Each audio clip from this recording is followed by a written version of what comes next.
चर्चाएं हुई और एक और जो गलतफहमी है लोगों के मन में कि विभाग और आयोग के बीच में मतांतर है। न ऐसा कोई मतांतर पहले था और न ऐसा कोई मतांतर कल था और न ही ऐसा कोई मतांतर अभी है। दोनों का कार्य क्षेत्र अलग अलग है और हम लोग अपने अपने कार्य क्षेत्र के अनुरूप में कार्य करते हैं। इसमें कहीं कोई मतांतर नहीं है। तो इस परिप्रेक्ष्य में हम लोगों ने महसूस किया कि आप लोगों को कुछ फैक्चुअल बातें, तथ्यात्मक जानकारी कुछ दे दी जाए ताकि अनावश्यक जो संशय और अनावश्यक कंफ्यूजन जो हो रहा है लोगों के मन में वो दूर हो सके।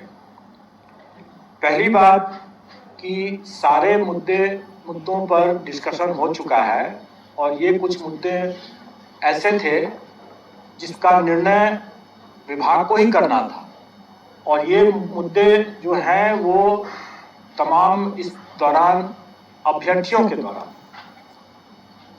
ही उठाए गए हैं और उन्हीं सब बिंदुओं पर विभाग को निर्णय लेना था और इसी कारण से उसमें विलंब भी हुआ। जो पिछली बैठक में हम लोगों ने प्रेस कॉन्फ्रेंस में तो बताया था कि हम लोग इसको जल्दी निकाल देंगे, लेकिन उसके बाद अभ्यर्थियों की तरफ से ही कई तरह की बातें आ रही थी, मांग आ रही थी। उसमें एक बहुत महत्वपूर्ण मांग यह था कि जो अपीयरिंग कैंडिडेट्स हैं, खास करके प्रशिक्षण डीएलएड का जैसे है, उसके लोगों की मांग थी कि हमको भी मौका मिले। हर लोगों को अपने अलग अलग कारणों से लोगों की मांगें हो रही थी। तो इन सभी मांगों पर विभाग को ही विचार करके देना था और विभाग ने विचार भी किया है और उसके बाद उन सब बिंदुओं को आयोग को स्पष्ट भी किया गया है और उसके आलोक में आयोग ने अपना विज्ञापन का प्रारूप तैयार कर लिया है और अधिक से अधिक कल तक जो है ये हम लोग प्रेस में भेज देंगे। उसके बाद वो हो सकता है आज चला जाए, हो सकता है कल चला जाए, लेकिन ये इस महीने के अंत में तो आप निश्चित रूप से मान के चलें कि 1 जून का जो सुबह में आप लोग देखेंगे तो जरूर समय तक आप लोगों को जानकारी रहेगी।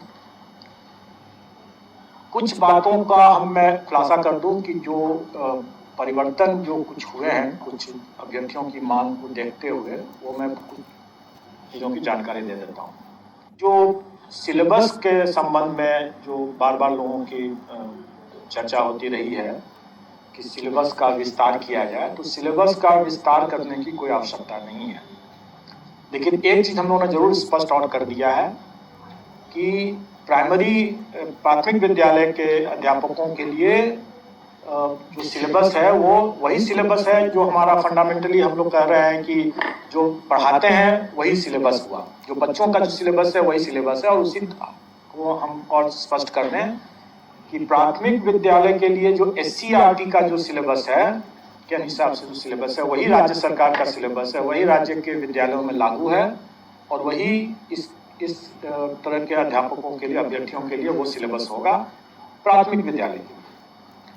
और जो 9th 10th और फिर उसके बाद 11th 12th के लिए जो है मामला, उसमें राज्य सरकार के विद्यालयों में जो पाठ्यक्रम है वो NCERT के पाठ्यक्रम का जो है वही है, इसलिए वो उसी से गाइडेड होगा और वही है।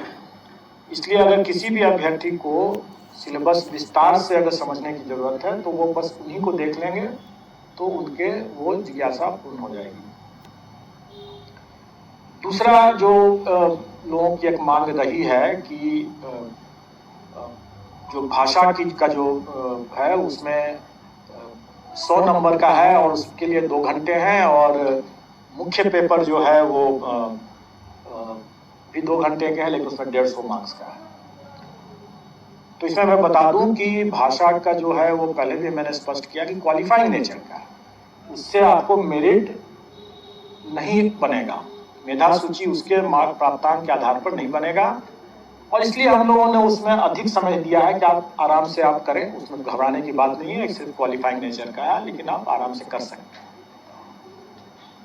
लेकिन जो मुख्य पेपर है वो उसी पर मेधा आधारित होगा, प्रतियोगिता उसी पर है, तो उसमें हम लोग चाहेंगे कि जो अच्छे अभ्यर्थी हैं वो जल्दी बना पाएंगे, और जो अच्छे नहीं हैं, उतने स्मार्ट नहीं है, वो थोड़ा उनको विलम्ब होगा। तो इसलिए हम लोगों ने ज़्यादा क्वेश्चन रखा है, लेकिन हम लोगों ने फिर आपस में विचार करके और अभ्यर्थियों की एक बड़ी मांग को ध्यान में रखते हुए हम लोगों ने पहले जो 150 क्वेश्चन रखा था उसको घटा करके 120 किया है मेन।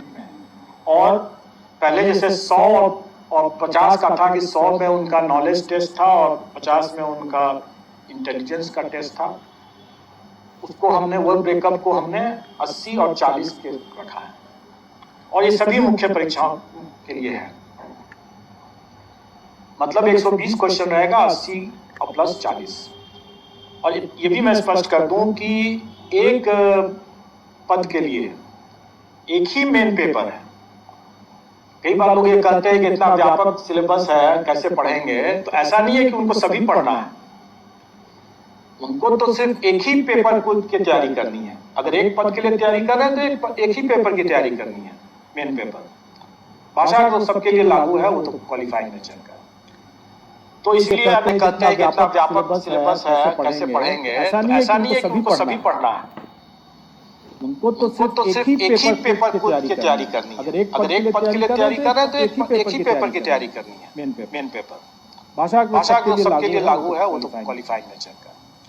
तो इसलिए अगर वो दो पद के लिए तैयारी कर रहे हैं तो उनको 2 पेपर पढ़ना पड़ेगा, वो पेपर के हिसाब से पढ़ना होगा।